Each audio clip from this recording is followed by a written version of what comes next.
But first, a Cobb County woman has died from her injuries after an early morning fire. Good afternoon. I'm Christine Spiro. Thanks for watching today.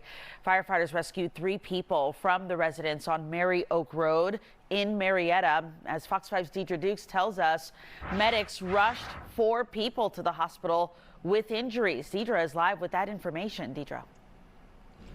Yeah, the house was fully engulfed in flames when firefighters arrived. I talked to the Cobb Fire Chief this afternoon. He tells me that this home is indeed a total loss. We were told by a family friend who arrived on scene here late this afternoon that 2 of the people who were in this house when the fire broke out actually jumped out a side window to escape the flames. The homeowner, identified by fire officials as an elderly woman who lived here at the residence, didn't make it.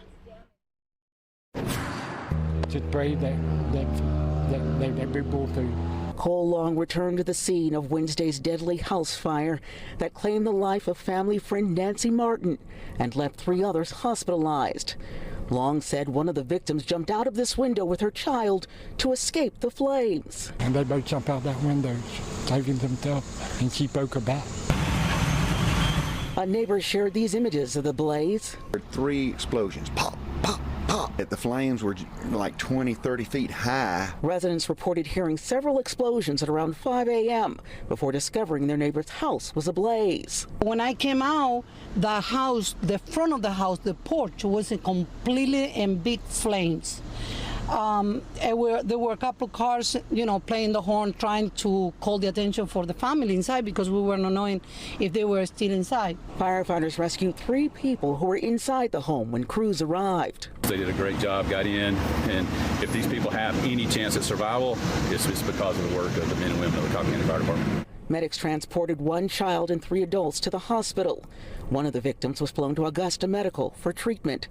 Martin died from injuries suffered in the fire. Us as a community watch out for one another. We all know each other in one form or another. Neighbors say Martin lived at the residence with other family members.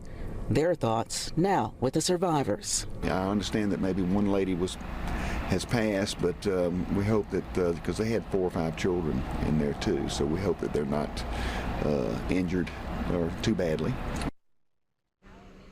And we were told late this afternoon by fire officials that at least 2 of the victims are in very bad shape.